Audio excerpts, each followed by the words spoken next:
Que diriez-vous de passer un moment sympa en compagnie d'un expert de l'intelligence artificielle? Et si je vous disais en plus qu'il est français, qu'il a étudié auprès des meilleurs dans le monde et qu'il a su rester simple, accessible avec de vraies valeurs. Et oui, parce que tout le monde n'est pas prêt d'abandonner des revenus confortables et de passer de 10 000 € par mois à 2 129 €. Le tout pour monter une start-up en France et mettre l'IA au service de la santé. Au-delà du code, du machine learning et de l'IA au sens large, Louis a également des compétences dans le biomédical, mais pas que. Il a même participé au développement d'un jeu multijoueur piloté par la pensée à grands coups de traitement du signal et de machine learning. Dans cette vidéo, vous allez découvrir son parcours incroyable ainsi que les clés pour comprendre l'IA de façon simple. Loin du buzz et de la hype expliquée par un humain à des humains. Préparez le popcorn, installez-vous confortablement, vous êtes prêts? C'est parti.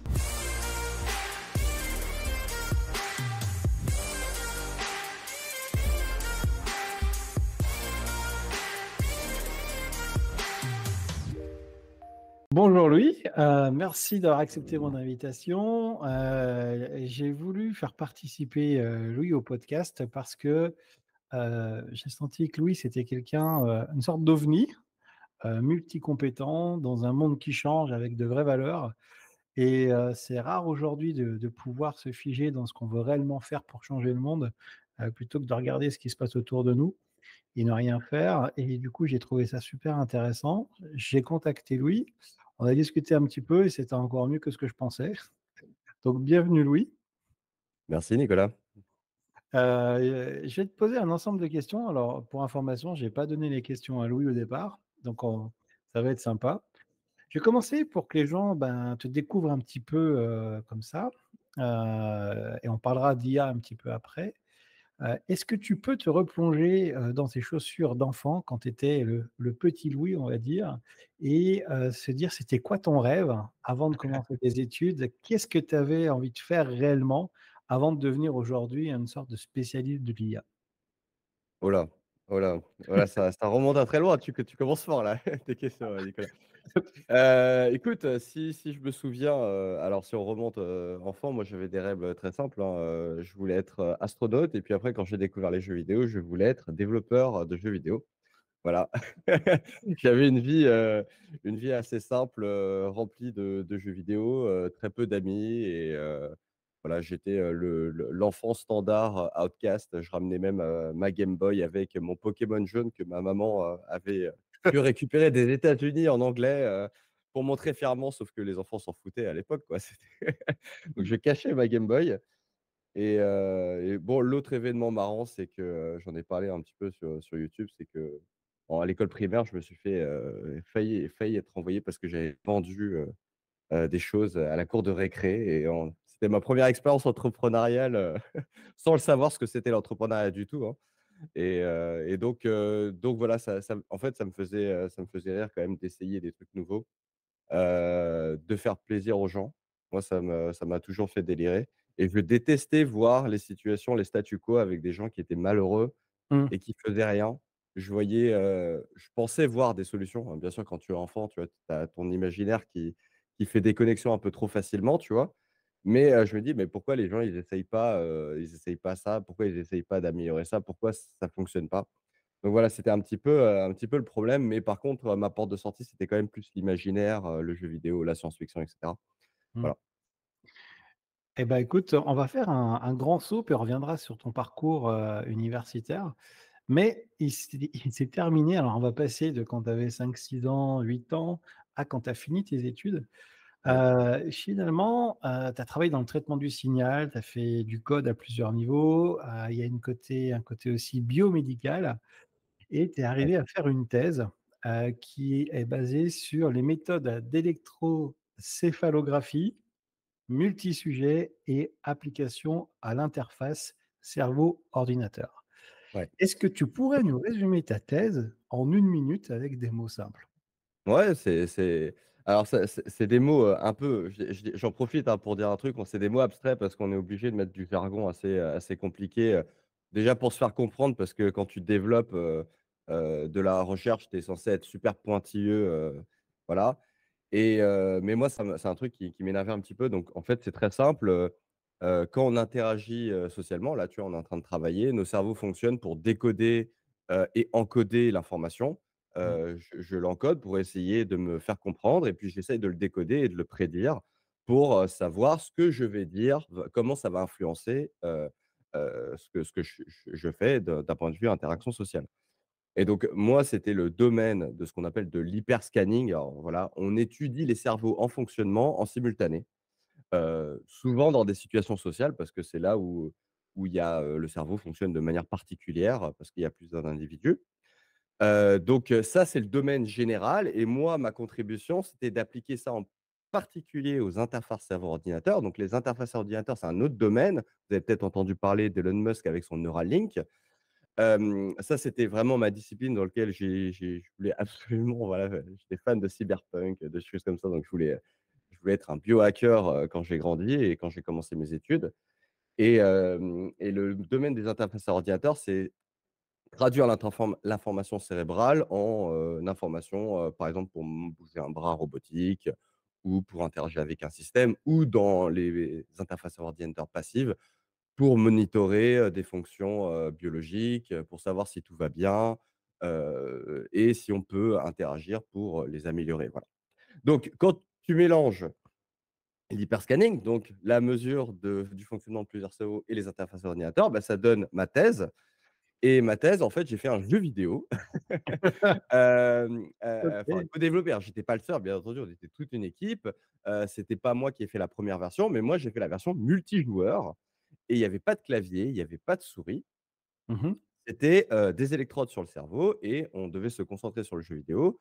Je mesurais l'activité cérébrale en temps réel et j'essayais de décoder cette activité cérébrale en temps réel pour que les gens puissent interagir avec le jeu vidéo, rien qu'avec leur activité cérébrale. Et comme c'est moi ce que je mesurais, c'était l'activité, cérébrale et j'essayais de voir si quand ils jouaient ensemble, il y avait des événements intéressants, des biomarqueurs de cette activité cérébrale et si ces biomarqueurs pouvaient être utilisés dans le cadre d'un jeu vidéo. Voilà. Donc ça, c'est le parti contexte, mais après, moi, ma contribution, c'était plus des maths appliques, tu vois? Donc, des méthodes de traitement du signal, parce que les activités cérébrales, c'est compliqué. Des méthodes de machine learning, parce qu'il faut débruiter, classifier, tous ces signaux-là et en plus, il faut le faire en temps réel dans le cadre d'un jeu vidéo. Et après, il y a eu une partie neurosciences, que j'ai pris beaucoup de plaisir, à développer sur simplement comment les humains, fonctionnent avec leur cerveau. Voilà. Donc tu es à la croisée de plusieurs mondes et alors pour les personnes qui suivent la vidéo, pour faire le lien avec le code, il y a la notion de traitement du signal avec, ce qu'on appelle l'échantillonnage. C'est Mmh mh. arriver à traduire sous forme d'un ensemble de 0 et de 1, des éléments du monde réel qui nous entourent, comme par exemple des courbes, des sinusoïdes, des signaux et bien, quand on a réussi à les tu me dis si je me trompe, hein, et quand on a Mmh. réussi à les traiter, bah et on peut les stocker et on peut les analyser, on peut faire, mettre en place le machine learning et Mmh. pour voir, par rapport à ces ensembles d'informations, peut-être prédire des choses par rapport à ce qui s'est passé, de manière plutôt statistique et pour arriver à refaire le lien avec le monde réel, bah, il faut aussi comprendre, le fonctionnement du cerveau. Alors, avant, j'ai une question qui me dévore avant de revoir tout ton Mmh. parcours, mais tu es en France aujourd'hui, tout le monde Oui. se pose la question, je suis obligé de te la poser. Pourquoi tu es pas en train de boire le café avec Elon Musk? Qu'est-ce qui s'est passé? Ouais, Qu'est-ce j'ai qui a ce choix? non, mais c'est une très, très bonne question, je vais t'avouer, j'ai pas même pour moi, j'ai pas forcément la réponse. Il y a aussi des situations de vie, qu'on fait. Alors nous, dans la discipline, c'est vrai qu'on a la chance de pouvoir, bosser un peu n'importe où. Il y a des équipes, partout dans le monde. On n'est pas mauvais en France, on est même parmi les leaders et en particulier à Grenoble, moi j'ai eu la chance de bosser dans un des laboratoires qui était leader du domaine avec, mes 2 directeurs de thèse, Christian Jutens, c'est l'un des inventeurs des méthodes, de séparation de sources qui est utilisé maintenant même dans vos téléphones là, pour appeler sans bruit et cetera. Donc ça, c'est déjà utilisé, heu de manière massive et puis après Marco Congedo qui travaille sur les interfaces serveur ordinateur. Donc il y avait une partie aussi où je me suis dit: «Bah, pourquoi aller n'importe où alors qu'on a les meilleurs, sur place?» Mmh. Mais après, c'est vrai qu'il y a un côté culture, surtout aux Américains auquel moi j'apprécie beaucoup, notamment ce truc où quand il y a un problème, ils voient ça comme une opportunité et ça, moi, j'adore. Tu vois, on parlait de ça tout à l'heure, moi je comprenais pas pourquoi les gens ils faisaient rien. Alors les Américains, ils se bougent de manière différente, ils voient ça comme une opportunité de business. Donc tous les problèmes ne les intéressent pas à cause de ça, mais c'est quand même vachement enthousiasmant. Et donc pourquoi la France? Bah, parce que je pense qu'elle a tout, je vais faire le discours de tapis là, je suis en train de regarder la série. Je pense qu'elle a tout pour gagner. Elle a tout pour gagner. En fait, on a tous les ingrédients, qui vont bien, d'extrêmement bonne qualité. On a les cerveaux, on a l'éducation, on a, les structures, heu, les infrastructures, pardon. On est connecté à internet. Il y a beaucoup de pays où c'est pas aussi simple. On a, des infrastructures financières, on a des banques qui sont pas trop mauvaises. On a, même si c'est un peu difficile d'avoir des venture capital, donc des capitaux risques. Bon, on a tout. Alors, voilà, moi j'essaye d'être là et j'essaye de voir si on peut pas en faire, un bon repas. Et j'y crois. J'y crois. Donc en fait, c'est plus un souci de j'ai envie d'être là pour voir les choses, qui vont évoluer et je pense que là où je suis à Grenoble, je suis bien, je suis à un bon endroit. Ouais. Et dans ton parcours scolaire, d'après ce que j'ai vu, tu es allé à l'étranger un petit peu? C'est ça? Oui. Ouais, C'est j'ai vécu à pas mal d'endroits, j'ai fait 1 an en Suède, pour un programme Erasmus. Excellent. d'accord. OK, Ouais, tu dans une très, très bonne université justement qui avait cette partie signal et puis, biomédicale à d'accord, Linköping. Donc, coucou à ceux qui ont fait Erasmus, là-bas, il y en a il y en a beaucoup. J'ai aussi vécu un petit peu à Londres, mais pour des trucs basiques, j'ai fait, bartender, j'étais dans les chantiers et d'accord, j'ai vécu, aussi alors vécu, c'est un grand mot, mais aux États-Unis, je faisais beaucoup d'allers-retours parce que je bossais, pour une start-up à Palo Alto, dans la Silicon d'accord. Valley. OK, ouais. Et donc professionnellement, j'ai fait pas mal d'allers-retours, soit dans la Silicon Valley, soit à San Diego parce qu'il y a aussi, un excellent, laboratoire, là-bas et Boston, je fais un peu New York, voilà. C'est vachement riche et bah, le Grenoble, les montagnes sont belles, la Chartreuse est pas mal aussi. Heu, Ouais, Question suivante, tu vas voir où je veux en venir. Les gens vont peut-être pas comprendre tout de suite, mais si vous cherchez un petit peu sur internet, vous allez savoir comment tu es passé de 10 000 € par mois à 2 129 en bossant 60 heures par semaine en 4 ans. ouais. Qu'est-ce qui s'est passé? Tu avais, l'argent et tu as préféré faire un petit peu autrement. Est-ce que tu peux nous dire Ouais. pourquoi? Ouais, bon, c'est un sujet qui est un peu compliqué parce que c'est vrai que, heu, bon, comment je vais formuler ça sans être, j'ai pas envie de stigmatiser ceux qui gagnent de l'argent. Ouais, Voilà, donc c'est pas, je me vante pas d'avoir, divisé mon salaire par 5. Voilà. C'est juste une situation particulière auquel il faut penser. Je gagnais bien ma vie, quand je bossais pour des startups de la Silicon Valley. Voilà et j'avais mon activité de freelancer à côté. Heu, je gagnais très bien, voilà, on est un TMJ facile, qui oscille entre les 500 et 1 000 €. C'est une situation qui est très confortable et je pense que c'est aussi pour ça qu'il y a beaucoup de personnes qui sont attirées par le freelancing. D'accord? Sauf que moi, personnellement, ça me satisfaisait pas, d'un point de vue, personnel et moi, le déclic que ça a été, c'est que j'ai développé un système, vraiment, de A à Z pour un client. Ils avaient pas l'expertise. Ils ont acheté des données et moi, je me suis occupé de tout. Je leur ai fait une roadmap et on était à 2 doigts de déposer un brevet. C'est une grosse boîte, à l'international mais leur fonctionnement, ils ont des petites équipes comme ça qui cherchent des opportunités de business, très en amont. On avait tout et en fait, au moment où je leur dis: «Bon, bah, ma mission était finie, maintenant voici 2 idées de brevets, si ça vous intéresse, on les développe et peu importe si vous décidez de le monétiser». C'était leur objectif, créer de la propriété intellectuelle. Ils m'ont dit: «Merci, ton travail était exceptionnel et tout, mais on va faire sans toi, en fait». Et là, pour moi, ça a été un déclic parce qu'en fait, enfin, la réalité du freelance, c'est que tu es très, très, très loin d'être un contributeur, reconnu dans Mmh. l'entreprise. Mmh. Et alors pour beaucoup, c'est l'argent suffit, mais moi ça suffit pas, quoi.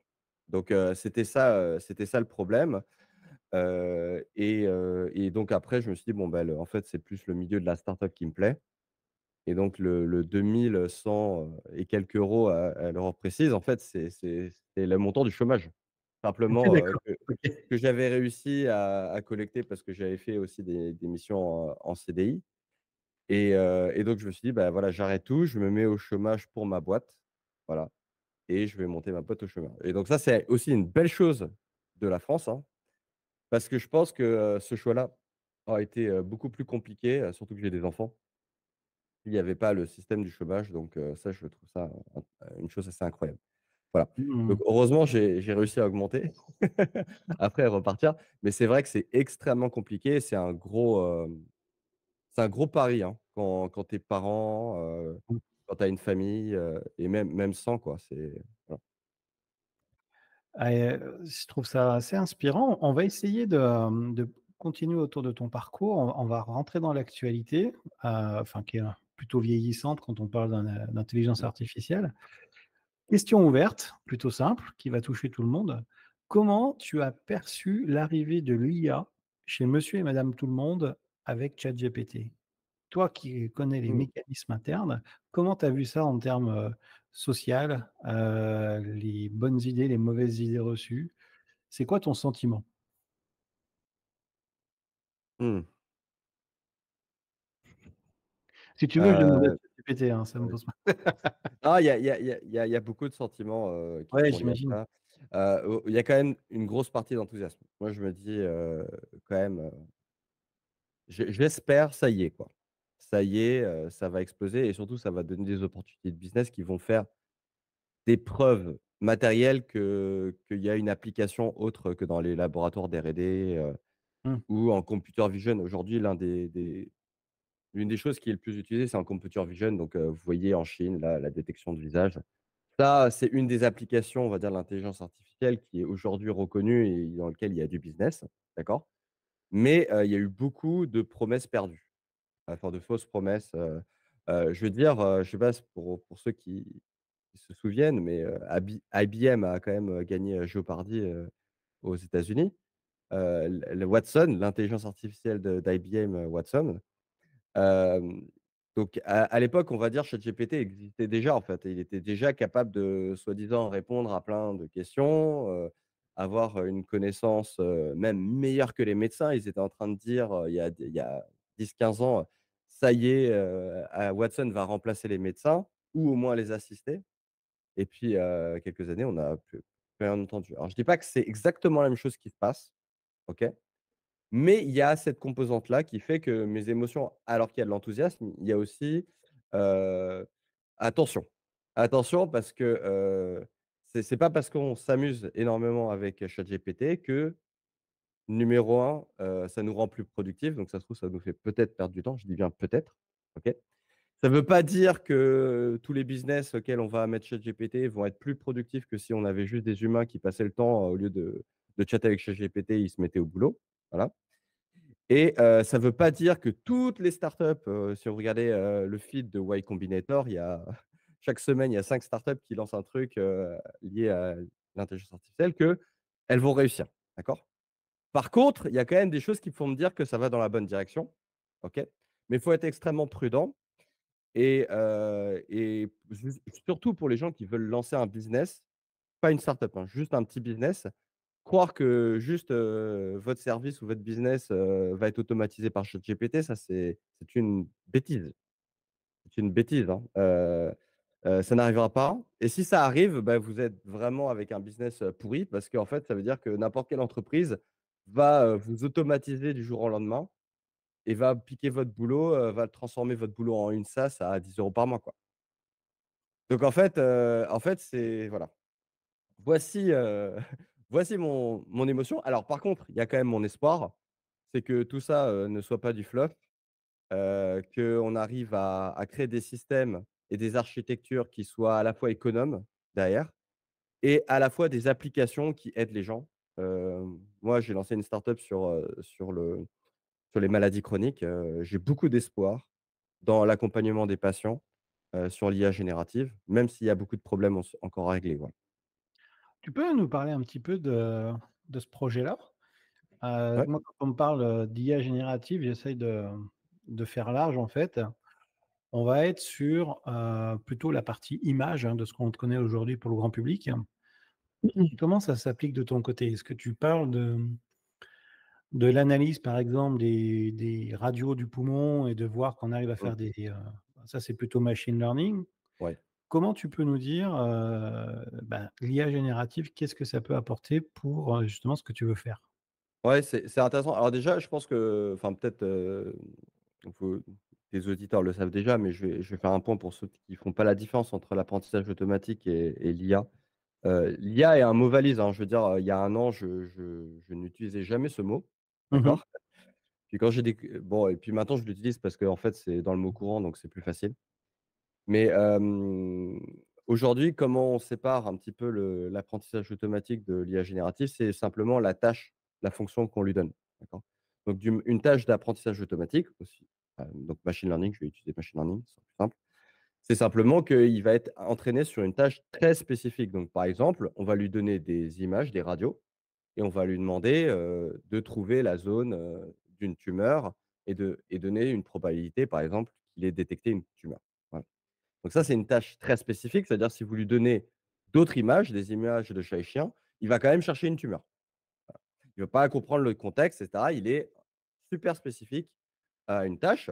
Alors ça ne veut pas dire que pour ceux qui font, voilà, de l'apprentissage automatique, ça n'a rien à voir avec superviser ou ne superviser. Tu peux avoir une tâche bien spécifique qui peut être entraînée avec des étiquettes. Donc c'est-à-dire, il y a un médecin qui va dire: «Bah, tiens, là, il y a une tumeur et maintenant tu dois prédire, ce que j'ai déjà vu ou non supervisé, on lui laisse découvrir où il y a des tumeurs, où il y a des événements, rares, voilà. Ça n'a rien à voir, ça c'est vraiment machine learning, c'est sur des tâches précises. Et puis après, ce qu'on appelle intelligence artificielle, en fait, c'est des algorithmes de machine learning qu'on va, essayer d'avoir, plus de flexibilité et d'agilité. Voilà. Et en fait, on est sur un spectre dans lequel le tout au bout, c'est, l'intelligence artificielle générale qui est censée être capable de gérer, d'avoir la flexibilité suffisante pour, trouver une solution pour n'importe quel problème qu'on lui donne. Voilà, à la manière d'un cerveau humain. Et puis après, au-delà du spectre, il y a la super intelligence et donc là, elle est censée régler des problèmes que même nous, les humains, on n'avait pas conscience. Voilà. Voilà. Donc, le spectre. Et du coup, j'ai oublié ta question, je suis désolé, je parle beaucoup. Eh bien, c'était ton projet de start-up, en fait, Ouais, si tu peux nous le détailler un petit peu? OK, ouais, donc nous, chez Sopi, DTI, ce qu'on fait, c'est on aide les patients qui souffrent, de maladies chroniques et en particulier d'acouphènes. Donc, l'acouphène, c'est un bruit fantôme dans les oreilles. Ça n'a rien à voir avec votre oreille, hein. C'est-à-dire que si on vous arrache l'oreille, on retire l'appareil auditif, vous allez avoir de grandes chances de toujours entendre l'acouphène. Donc c'est pour ça que c'est plus ce qu'on appelle un bruit fantôme. Il y a des exceptions, hein, comme toujours en médecine, c'est-à-dire qu'il y a des gens qui ont, par exemple, ce qu'on appelle de l'acouphène pulsatile, peuvent être, liés à un phénomène physique, mais c'est souvent un phénomène neuronal, en fait. Voilà, c'est un problème extrêmement courant, puisque 15 de la population, entend un acouphène. Ça ne veut pas dire que tout le monde en fait un problème, d'accord, médical. Il y a que entre 5 et 7 de la population qui est en recherche d'un traitement ou qui a besoin d'un traitement. Ça provoque, notamment des dépressions, des problèmes de concentration, de la fatigue. C'est souvent lié à beaucoup de comorbidités. Donc, quand tu as tout ce problème-là, tu te dis: «Bah, voilà, toi, en tant qu'ingénieur, qu'est-ce que tu peux pas apporter une solution?» Le problème, c'est qu'il y a 50 000 personnes qui essaient d'apporter des solutions. Donc, en fait, on s'était dit: «Bah, est-ce qu'on va essayer de trouver un traitement?» mais sachant qu'il y a 50 000 personnes qui travaillent sur les traitements et l'efficacité des traitements est marginale, beaucoup d'espoir, peu de réussite. Voilà. Donc nous, on s'est dit: «Bah, attends, c'est quoi vraiment le problème sous-jacent?» Donc, on a essayé de traiter, au cœur du problème et le problème, c'est aussi une disparité, de raisons de développer un acouphène. Donc comme pour Mmh. le mal de tête, tu peux avoir mal de tête parce que tu as pris une grosse cuite la veille ou, parce que tu as quelque chose de plus grave et donc l'acouphène, c'est pareil, c'est un symptôme, c'est pas une maladie. Donc, on a travaillé juste sur l'analyse de causes et ce qu'on appelle des étiologies et on a essayé de faire, via apprentissage automatique, donc ça, c'est pas de l'IA, entraîner des algorithmes à détecter la sous-pathologie avec le plus petit nombre de données possible. Voilà. Donc on a essayé, notamment avec des données hétérogènes, donc c'est-à-dire, toutes sortes, types de données, par exemple du texte. Et l'idée, c'était vraiment de, permettre à n'importe qui de nous décrire sa situation et qu'on lui propose des solutions de traitement personnalisées. Voilà. Donc ça, c'est le problème et on a développé une application mobile. La solution, c'était une application mobile avec une communauté où les gens sont matchés par similarité de symptômes. Donc, tu te connectes, tu remplis un petit questionnaire et on va te montrer les personnes qui ont des symptômes similaires à toi. Tu vas pouvoir aussi voir, quels sont les traitements qu'ils ont essayés. Ils évaluent les traitements. Toi, tu peux évaluer, les traitements que tu as essayés et comme ça aide la communauté.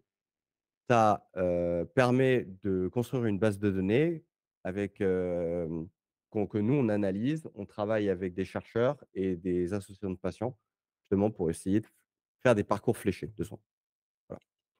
Donc en fait, plus il y a de monde qui rejoint l'application aujourd'hui, plus tu as de Ouais, chances, d'avoir un diagnostic précis, quoi, et efficace. c tout à fait, c'est l'idée.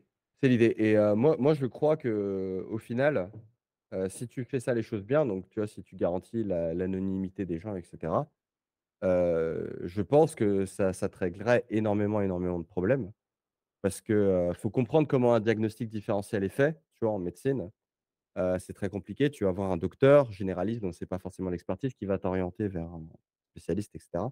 Donc en fait, c'est beaucoup, beaucoup de rebonds, beaucoup, d'allers-retours, pour peut-être avoir un diagnostic et dans le cas des maladies chroniques où il y a beaucoup de comorbidités, ça n'a rien à voir avec, la compétence des médecins, c'est qu'il y a beaucoup de mauvais diagnostics, d'erreurs de Mmh. diagnostic, des ce qu'on appelle l'errance médicale. Voilà. Donc nous, le problème, c'est on voulait donner un outil, plus statistique, voilà, mathématique qui permet d'accompagner, bien entendu, le patient in fine parce que c'est lui qui a mais tout le système de soins pour qu'en fait, on ait, une intelligence au-dessus qui apporte, des données supplémentaires, voilà, qui peut accompagner, dans lequel on peut, faire des demandes, voir des dossiers similaires qui ressemblent à ce patient-là, si on en a déjà vu. Et à la fin, en plus, choisir en conscience, une solution de traitement personnalisée, voilà. Qu'on ne se base pas simplement sur des plans, ben voilà, il faut vous voyez quelqu'un qui a tel symptôme, il faut faire ça absolument, quoi. Non, non, on va essayer de s'adapter, à la personne, quoi. Waouh! Je mettrai tous les liens bien sûr, hein, dans la description. C'est assez inspirant parce qu'on ressent, la croisée des chemins que tu as fait dans ton apprentissage, hein, entre la technique, le code, le médical.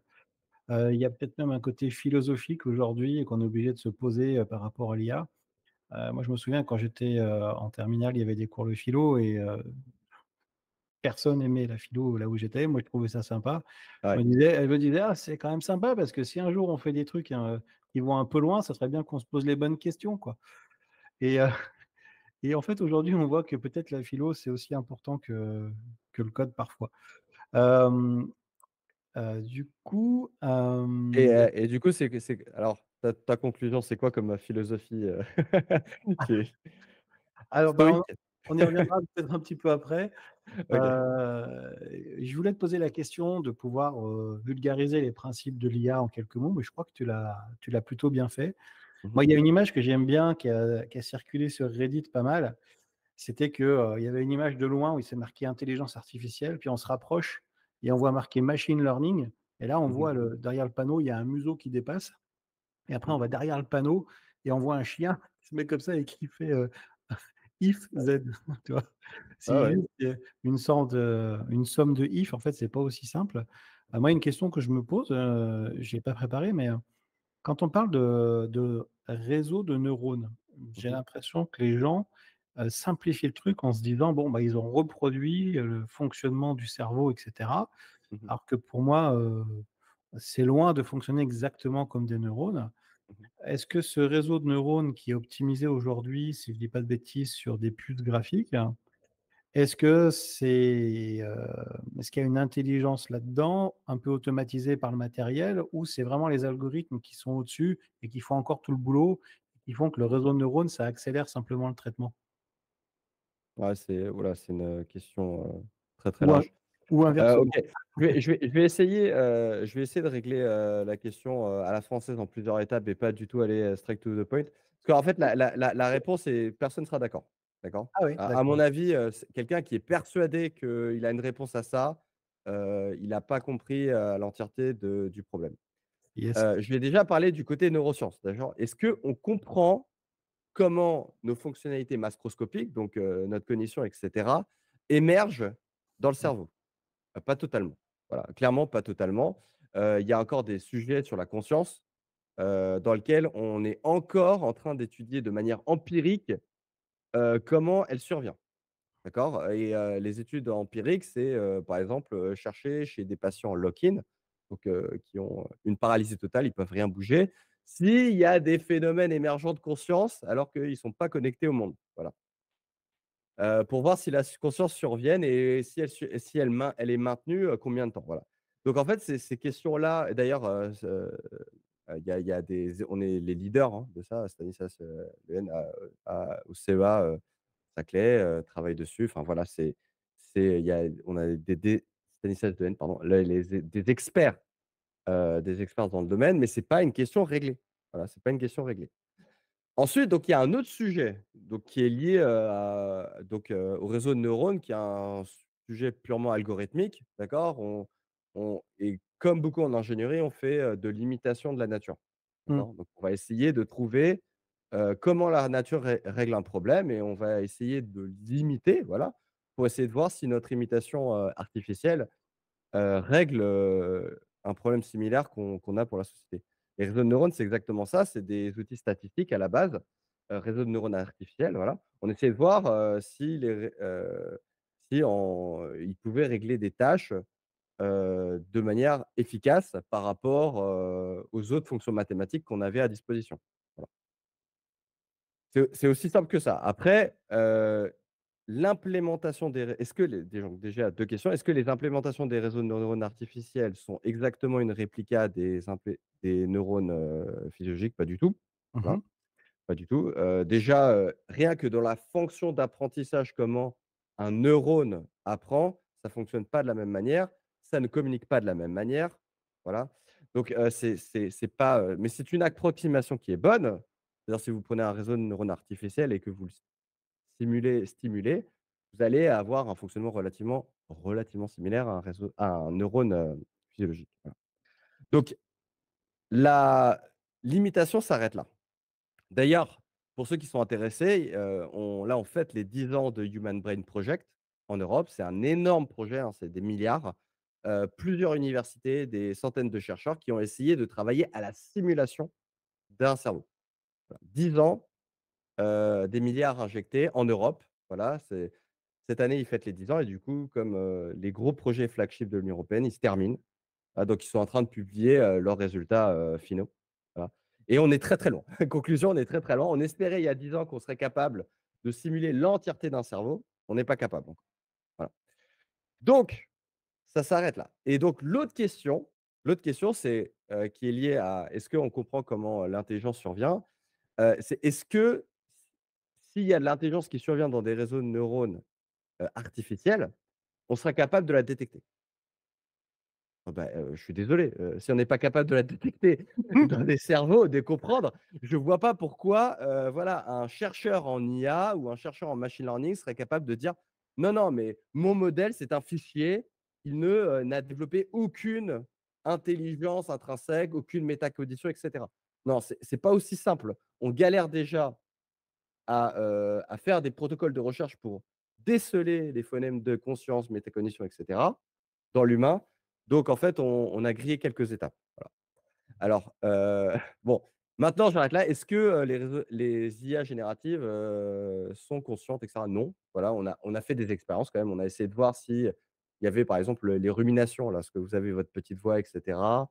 Bon, ça ne fait aucun sens dans les modèles de génération parce que ça ne fonctionne pas comme ça, voilà. Si vous elle a pas d'état interne. Donc, vous lui passez un texte, vous lui passez un autre texte, elle se souvient de rien. Elle se souvient pas du texte précédent. Alors comment ChatGPT nous donne l'illusion qu'elle se souvient? Bah, ChatGPT concatène tout le texte et à chaque fois, il lui rebalance tout. Donc c'est pour ça que la conversation s'éternise, en fait et il concatène le texte.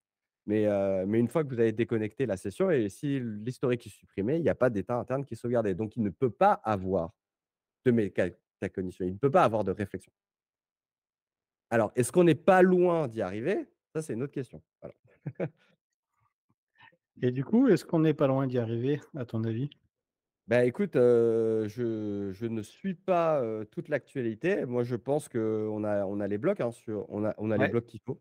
Moi, je ouais, pense que c'est plus une opinion, je vais t'avouer, hein. Je pense qu'on a parce qu'en fait, il faudrait que je travaille vraiment, à 100 sur le sujet pour vérifier. C'est souvent des problèmes d'implémentation qui te bloquent tout, hein, en fait, tu vois? Tu fais d'accord. 90 de tout et en fait, tu te rends compte que les 10 restants, vont nécessiter 20 ans, tu vois? D'accord, oui. Pour non, non, mais je pense qu'on a tout globalement. Si je résume ça, mais vraiment de manière vulgarisée, prenons le fonctionnement du cerveau. Il y a un système intuitif, d'accord, qui va tendance à halluciner, à raconter des conneries et cetera et c'est pour ça qu'on peut prendre une petite respiration, réfléchir et dire: «Putain, j'ai dit de la merde». Voilà. Bon, ben, en fait, on vient d'inviter pour simplifier, on vient d'inventer le système 1 qui raconte de la merde et hallucine. Par contre, qui a compris, comment parler, donc le vocabulaire, ça c'est bon, la linguistique, ça c'est bon, la politesse, ça c'est bon. Il y a beaucoup de logique encore, programmatique, hein. C'est-à-dire que, par rapport à ce qu'on disait, on n'accède pas directement au réseau de neurones artificiels, hein. Il y a des couches des couches informatiques, qui sont faites pour éviter, par exemple, qu'ils commencent à dire des trucs sur, un peu gênantes, tu vois? Donc il y a des protections. Mais ce système-là, si on considère qu'il est fonctionnel, alors à ce moment-là, il manque un deuxième système, c'est plutôt le système de vérification de l'information, le système de réflexion interne, la métacognition, voilà. Et ça, c'est une opinion, je pense qu'on a toutes les briques, il faut les mettre ensemble, tu Mmh. vois? Et on pourrait déjà avoir, les fonctionnalités, d'un humain. Ça, c'est mon avis, voilà. Rien q Alors est-ce que ça coûterait pas trop cher en termes d'infrastructure et cetera? C'est possible, voilà. Mais c'est que mon opinion, ou peut-être que je me trompe, hein, mais je pense qu'on n'est pas trop loin. Voilà. Ah, Mmh. pas trop loin, pour moi, c'est 10 ans, 5-10 ans, voilà. Oui, surtout que d'ici là, il pourrait y avoir des progrès aussi sur les mémoires. Il y a pas mal de choses qui se font, donc on pourra peut-être Exactement. optimiser la consommation. Mmh mh. Hem, qu'est-ce que, alors ça répond un petit peu à la question. On va essayer de se remettre un petit peu dans les chaussures, de cet enfant passionné de science-fiction aussi. En Mmh. science-fiction, il y a le pire comme le meilleur. À titre personnel, je vois, des choses, par exemple dans le jeu Halo, de Microsoft, on avait une petite intelligence artificielle, Cortana, qui permettait de pas être seul quand il y avait des moments difficiles et puis surtout de nous sortir de situations très complexes. Mmh. J'ai l'impression qu'aujourd'hui, tu as 2 types de personnes. Tu as ceux qui pensent que l'IA, ça va nous permettre de gagner un temps fou pour résoudre les problèmes qu'on a aujourd'hui, qu'on n'arrive pas à résoudre de manière individuelle, comme par exemple l'écologie et cetera, les maladies. Et puis il y a l'autre partie qui se dit: «Oui, mais si ceux qui prennent ces décisions, c'est pas les bons, on risque de subir un petit peu, ce qui va se passer par une minorité de personnes». J'ai l'impression que tu es plutôt optimiste et moi j'aime bien ça. Du coup, toi, ta vision de l'IA sur, on va dire le côté est-ce qu'on peut être positif en se disant: «La science-fiction, elle est là aussi pour aiguiller les consciences»? Comment tu le vois si tu devais faire un film de science-fiction aujourd'hui? C'est Non, dur. mais alors moi, ce que j'adore dans les films de science-fiction et dans la littérature de science-fiction, c'est que les problèmes ne sont pas techniques, les problèmes sont humains. Ouais, bien Voilà, joué. Ouais. voilà. Oh. Donc en fait, c'est juste que le paysage, le décor change, c'est de l'exotisme et cetera, mais in fine, heu, voilà, ça me fait rire, ceux qui disent, oui, l'IA, dans un sens ou dans l'autre, hein, l'IA va rendre les humains stupides parce qu'ils vont pas réfléchir, et cetera. On va sous-traiter des choses trop importantes à notre humanité à l'IA, bon et au contraire, les gens qui sont très, très enthousiastes en disant: ben voilà, l'IA, la super intelligence va survenir, elle va régler tous nos problèmes» et cetera. En fait, on aura toujours des problèmes humains qui seront ni réglés par l'IA, ni, ni réglé par au un autre problème technique, voilà. Donc tout ce que tu as dit est vrai, je pense, voilà, s'il y a un problème comme l'écologie et cetera, c'est pas l'IA qui va régler le problème, voilà. Ça peut être un outil à la limite, OK. Peut-être qu'elle va nous apporter des solutions, peut-être qu'elle va nous donner la confiance Ah! d'appliquer les solutions qu'on connaît déjà, tu vois? Ouais, d'accord. Purement, bon, ceux qui ont lu Harari, voilà, c'est c'est vachement intéressant. Il a cette théorie que, notamment, le capitalisme est une forme de religion et cetera, et c'est nécessaire pour notre fonctionnement de société. Bon, bah, l'IA, quelque part, pourrait porter ce rôle-là, est une forme de religion. Ça veut dire, nous trouver des solutions qu'on connaissait déjà ou qu'on était absolument capable de formuler, mais nous donner suffisamment de légitimité ou de croyance pour implémenter ces solutions-là à l'échelle. Voilà. Ça, c'est un chemin optimiste que je pourrais donner. Moi, je trouve ça dommage. Voilà, je pense que l'humain, devrait apprendre à régler ses problèmes en société et c'est-à-dire, oser, donner, se dire: «Bon, ben voilà, on a un problème de société, bon, tout le monde n'est pas d'accord déjà si c'est un problème, mais c'est pas grave. C'est quoi, heu, c'est quoi la probabilité que ce problème, s'il est réel, propose des fasse des dégâts, irréversibles sur notre avenir versus c'est pas un vrai problème et donc on a juste perdu beaucoup de temps et d'énergie à essayer de régler un problème qui n'existait pas. Ben moi, je pense que cette société-là, on devrait être capable, en tant qu'humanité d'arbitrer, ce genre de choses et se mettre au travail, quoi. Et si l'IA apparaît dans la boucle, ce sera juste un outil, voilà, j'espère. C'est intéressant. Ce que j'ai pu observer de mon côté, c'est, il y a alors tout le monde en parle, hein, mais c'est peut-être un peu simpliste aussi, c'est cette vision un petit peu d'Elon Musk qui dit, «Quitte à ce que ça bouge trop vite, autant qu'on bouge avec». Sinon, parmi des scénarios possibles, ça peut être compliqué. D'où un petit peu Neuralink qui, dans un premier temps, permet d'avoir des bonnes intentions et se dire aussi, je pense que la vision qu'il y a aussi derrière Musk, c'est comme tout le monde court après ça dans tous les pays, si un jour il y a un problème, il faut qu'on soit en capacité d'être tous égaux quelque part un peu avec ça. Ouais. Et tu parlais d'Harari. Harari, de ce que j'ai compris, il a cette notion aussi un peu peut-être dangereuse sur, voilà, une partie de la population qui serait inutile. Voilà, il y a une forme d'élitisme qui met en place et peut-être que ce qu'essaye de faire Musk, c'est justement pour contrer Mmh. des ambitions qu'on pourrait avoir Harari et d'autres personnes qui l'entourent, et on arrive sur ce côté philosophique dont on parlait tout à Ouais, l'heure et du bah, tout à coup, fait. voilà, du coup, on va rester dans le domaine du code. Qu'est-ce que qu'est-ce que tu, dirais, aujourd'hui aux personnes qui voudraient, se lancer dans le monde, alors on a compris Mmh, de l'IA au sens large. J'ai le sentiment qu'il y a pas mal de choses plutôt qui sont orientées en ce moment sur machine learning, des opportunités business avec de l'IA, mais si c'est simplement faire, du code pour aller, consulter ChatGPT derrière, sans les limitations grâce à l'API, est-ce que c'est un business viable? Enfin, il y a plein de choses. Tu le sens comment toi? Tu leur dirais si tu veux faire, aller dans l'IA, suivre un petit peu ton parcours, mmh. tu leur dirais quoi aujourd'hui?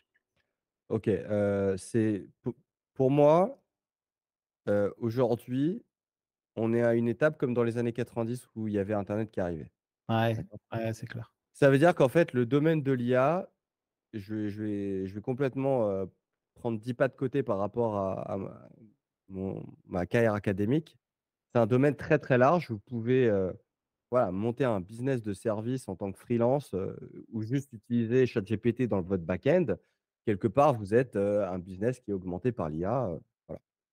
Après, dire que vous, votre business, c'est de l'IA, ça, c'est juste du marketing, mais globalement, voilà, c'est comme, Amazon, c'est voilà, c'est une application internet, d absolument. Alors que, ça remplaçait les magasins. Donc moi, je pense qu'on va avoir, c'est une opinion, hein, bien entendu, je peux me tromper. Je pense qu'on va avoir, le même la même chose qui va se mettre en place avec une énorme hype, énormément d'argent investi, alors si ça se casse pas la gueule, voilà, et surtout un crash. Voilà, ça fait partie des innovations, ça fait partie de l'écosystème, du poumon. On part avec beaucoup d'enthousiasme, on met beaucoup d'énergie, beaucoup d'attention, beaucoup d'efforts pour apprendre, ce problème-là et du coup, il y en a beaucoup qui finissent sur le tapis et qui vont pas y arriver. D'accord? Donc moi, je vous conseille, si vous allez dans l'IA, pensez à cette possibilité de crash. OK? Donc vous concentrez pas simplement sur les problèmes qui sont faciles à régler. Parce que si vous êtes facile à régler, vous vous dites: «Ah bah tiens, je vais juste utiliser ChatGPT et cetera». Vous n'avez aucun avantage comparatif par rapport à tout le reste de l'humanité qui va avoir accès aux IA. OK? Donc au final, vous avez autant, autant de compétences que n'importe qui sur le marché. Donc il faut vraiment penser à quelles compétences je vais développer, pour m'y remettre et prenez le cas, le pire, voilà, aussi, l'IA se crache. Bon, ben, voilà, apprendre à coder, apprendre à gérer les API, par exemple, l'API, d'OpenAI. Je pense que c'est une très bonne compétence qui sera toujours utile. Voilà.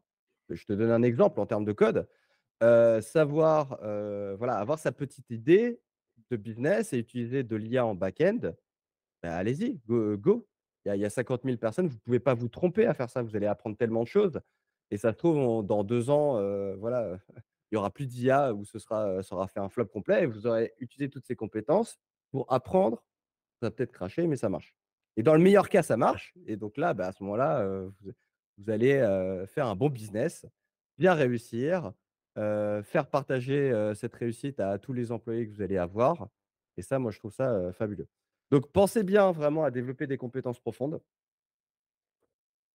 Compétences profondes, je vais définir, hein, du code, des maths, de la programmation, base de données, tout ça, c'est des compétences profondes et on peut parler aussi du marketing d'une certaine manière. Si vous mettez la main à pâte, si vous ne faites pas que simplement, voilà, des belles paroles, tout ça, c'est valable. C'est mon point de vue. Eh ben, écoute, bravo, merci beaucoup. Pourquoi bravo? Parce que, personnellement, je trouve ça hyper rafraîchissant ta vision, parce qu'on a la double vision de l'entrepreneur, de l'expert avec ses fondamentaux, de l'expérience que tu as menée et on a tous lu de la science-fiction, on a ces points communs aussi. C'est super, ça fait du bien.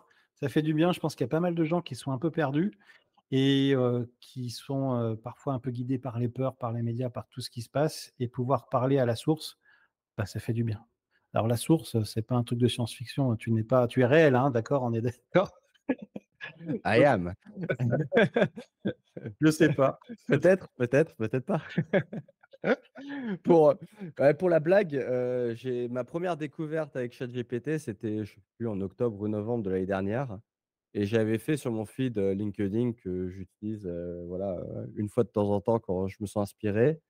J'avais fait une série de posts, AI or not AI. Mmh. Donc en fait, j'écrivais des posts et j'en postais 2 par jour. Un généré totalement par l'IA, bon je retouchais deux trois trucs, tu vois? Et l'autre, écrit par moi. Et les gens globalement se trompaient tout le temps, quoi, vraiment. Hey! Parce que Ah, et ça, c'est un truc intéressant, j'en profite pour dire, parce que j'ai laissé un truc en suspens à propos de, précédemment, j'ai laissé un truc en suspens. Est-ce que l'IA, va montrer ses promesses? Moi, j'ai tendance à dire oui, puisque les publications qu'on voit, dans lesquelles on met des cohortes, d'utilisateurs, assez conséquentes, sur des postes qui sont, assez haut niveau, des postes d'experts et cetera. L'IA fait des performances équivalentes à l'humain, donc en fait, ça nous permettrait d'économiser plein de temps sur plein de tâches, c'est-à-dire que tout le monde dit: «Oui, mais c'est pas naturel l'IA» et cetera. Mais l'IA n'est enfin, nous-mêmes, on est quelque part une IA à ce moment-là, on duplique ce qu'on a vu. Quand vous apprenez le marketing, vous allez faire, semblant de savoir faire du marketing, vous copiez ce que vous avez vu et cetera et donc si vous vous contentez de ça, une IA fera mieux que vous, certainement parce qu'elle a vu plus de cas d'études, voilà. Donc mis à part si vous êtes vraiment un super expert, Heu, l'IA va faire certainement mieux que vous. Si vous utilisez l'IA de manière intelligente, vous ferez mieux que l'IA seule et mieux que vous tout seul. Et ça, on le voit en études. Les gens sont plus performants, même au à niveau de très, très haut de consulting. Les résumés, les rapports sont mieux, les idées sont plus créatives quand les 2 travaillent ensemble. Moi, je trouve ça magnifique, quoi.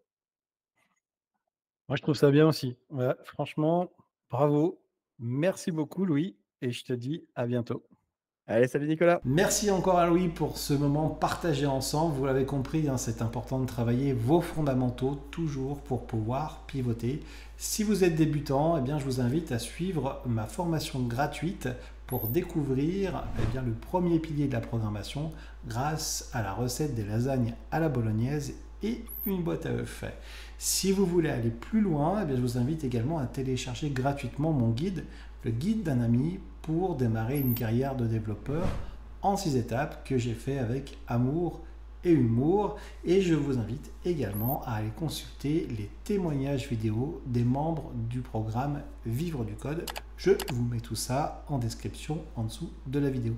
Je vous retrouve dans une prochaine vidéo ou bien sur le blog coderpourchangerdevie.com. Je vous dis à très vite, bonne journée et bon code. Ciao ciao.